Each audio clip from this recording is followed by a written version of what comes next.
Hey guys, it's Elise and welcome back to a bonus episode of My Cupcake Addiction. So I just finished making the red Lego brick smash piñata and I thought, how easy would this be to turn into a cake? So I thought I'd whip up a bonus video and show you guys how to make a Lego cake to complement the Lego piñata. So you've got one that you can smash and one that you can share. To make your Lego cake, you're going to need a loaf tin. I'm going to leave dimensions of mine down below, but honestly, so long as it's kind of Lego brick-like in shape and size, it really doesn't matter. Or you could go all out and make squares and different sizes. I'm using an IKEA loaf tin and it is non-stick. I'm going to do one batch of my classic vanilla cake. It's up to you if you want to use your own recipe, but I know the vanilla cake is the perfect size to do one good size loaf. I've also got some mini Oreos, a batch of my perfectly pipeable buttercream frosting that I've tinted yellow, and some candy melts. I will leave the entire recipe and method for my vanilla cake on the MyCupcakeAddiction.com website. I'll link to the post down below, as well as the recipe for my buttercream, and you'll need 2 bags of candy melts, or you can tint your own white chocolate with candy colors or oil-based food coloring. You'll also need a mini muffin tin. All right, let's get into it. So I've made up my vanilla cake mix, and as mentioned, the method, the ingredients, everything you need is in the description box below. You want to take some cooking spray and spray the inside of your loaf tin really well, and then take a rectangle of parchment paper and line just the base with parchment. Put all of that cake mix in. You want this loaf tin filled to about 2/3 to 3/4, and then pop that off into a moderate oven. So that's 175 Celsius or 350 Fahrenheit.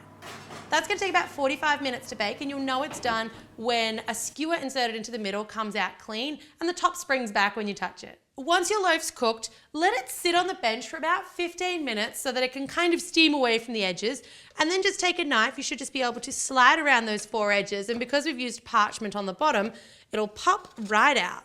All right, it's time to make the buttons for our piece of Lego. So you want your mini muffin tin, and you're gonna take 1 teaspoon of melted yellow candy and place it at the base of 10 of your little cavities. If you need to do this a couple at a time, feel free so that your candy doesn't set. And then you're gonna place 1 Oreo on top of the still melted teaspoon of chocolate in each hole.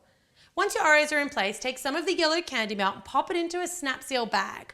Cut off a generous tip, and then you're just gonna squeeze that melted candy melt in down around the sides of the Oreos and just cover the top. Give them a good solid tap on the bench, and you don't want those little muffin tins to be completely full. About 3/4 is fine. Put those ones off into the fridge and they can stay in there until we're ready to pop them out. All right, now for the good bit, the Lego. You want to make sure that your loaf tin is completely clean and incredibly dry. I'm talking completely clean, because if there's any little crumbs on the inside of that, they're going to show up on the outside of your Lego brick and it's not going to be as cute. You can put the rest of your melted candy from the snap seal bag back into the main bowl, and then you want to pour just over half of it into the loaf tin. You can sort of tilt it so that it covers all sides, or you can use a spatula to scrape it up around the sides for this first coat, but make sure it's not too thick here. Tip out any excess and pop that off into the fridge for about 15 minutes. So once your first coat's set, you want to apply a second coat. You might need to remelt the rest of your yellow candy. You want to pour almost all of it. Keep out about 3/4 of a cup of the remaining yellow candy. The rest goes back into the loaf tin, and you want to use a spatula to scrape it up the sides. Scrape around the tops again, because you want to make sure you've got really nice neat lines around the top of your loaf tin, what will essentially be the bottom of your Lego. That one goes back off into the fridge for 15 minutes and then into the freezer for 5 minutes to snap freeze before we try to remove it from the tin. Once your loaf's completely cooled, you're going to cut off any browned edges. And you want to cut off a decent amount here, because remember, we've got to fit this inside the same size loaf tin that we've baked it in, so it needs a bit of the edging cut away. Then you want to cut into 2 nice, pretty even layers. Because your loaf's baked, well, like a loaf, it's going to be a little bit more raised in the middle. Just trim away the cooked edges and reserve any of your offcuts, because we'll use that to build up just some of the sides when we actually stuff it into our Lego mold. When you take your chocolate loaf tin mold out of the freezer, you should already be able to see it starting to contract away from the edges. That's because we've shocked it with that cold freezing, and it's contracted the chocolate away from the outside of our tin. Hopefully it's just going to slide right out. All right, there is our Lego block and the basis for our Lego cake. So it's time to stack and layer our cake. The first thing you want to do is take some of that yellow frosting, and you're just going to use a spatula and just put a really thin coat all over the inside of your chocolate shell. You want to take your offcuts and just stuff them into the corners of your chocolate shell. That's just going to help to alleviate the rounding of the edges that happens when you bake in a loaf tin. Now you want to take that top piece of cake. It's the top piece of the loaf, but it's going to be the bottom piece of this cake, if that makes sense. And then you want to force frosting. You can use a snap seal bag to help here, right down into the edges and into all the gaps around. I'm going to apply a really generous coat of frosting now all over that layer, and I'm actually not going to frost the very base of the cake. There's already frosting in the middle and frosting in the sides. You do, however, want to make sure that your frosting comes all the way up all 4 of your sides of your chocolate block. Once your frosting's in, we're going to take our base layer of cake and put it in the base of our Lego brick. And then you want to force frosting into all the gaps around. I'm putting quite a bit of pressure here because I don't really want any gaps in there. That's going to cause my cake to dry out, and I want lots of frosting with every piece. The one thing that you want to remember here is everything, the cake, the frosting, has to be at least a couple of mil lower than the highest point of the case of your cake. Otherwise, you're not going to get a really nice flat surface when we pour over our bottom. So it's time to finish our Lego cake. We are nearly there, guys.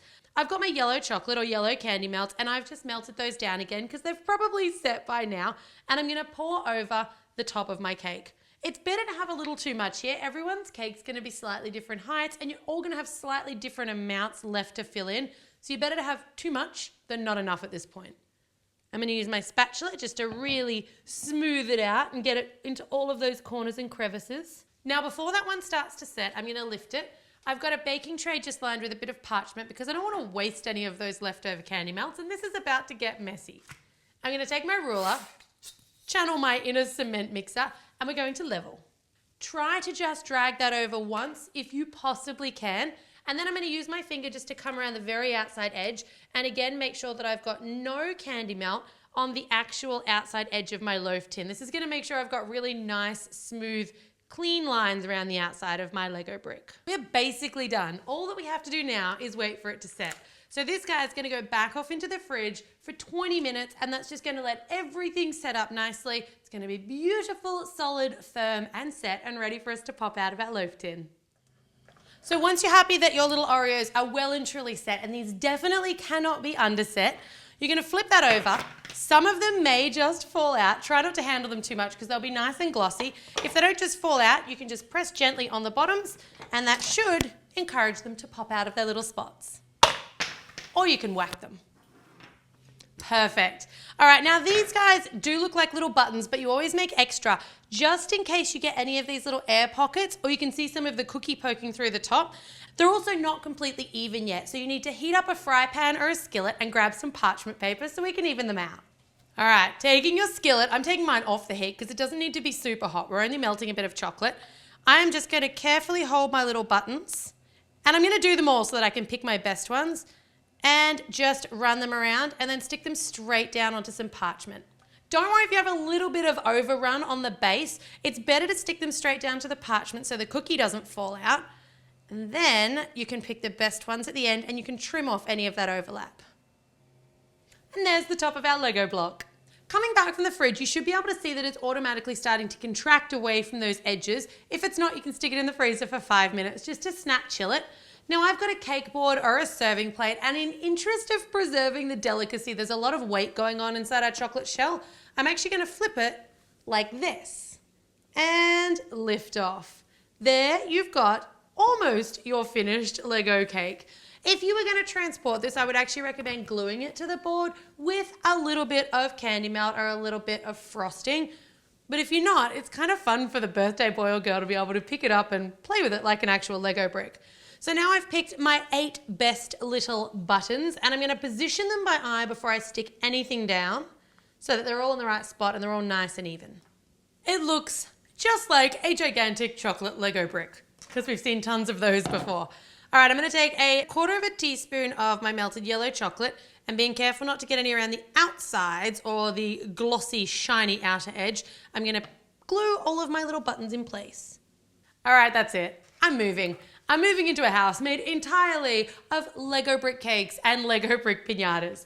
Two really cool, versatile ideas for your loaf tin that any Lego lover is going to absolutely go crazy for. I also thought it'd be really fun if you wanted to do a cake and a piñata and then maybe even make a third brick in a different color and use that to hide the birthday girl or boy's gift inside. I hope you guys enjoyed today's video. Make sure you check out the piñata if you haven't already seen it. Subscribe to the channel for 2 new videos every week. And as always, guys, thanks very much for watching.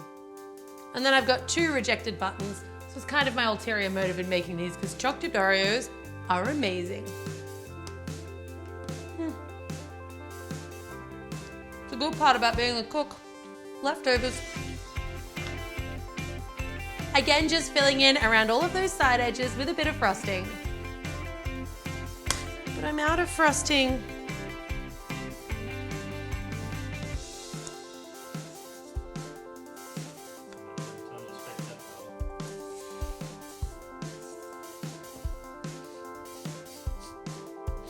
Today has been the worst day.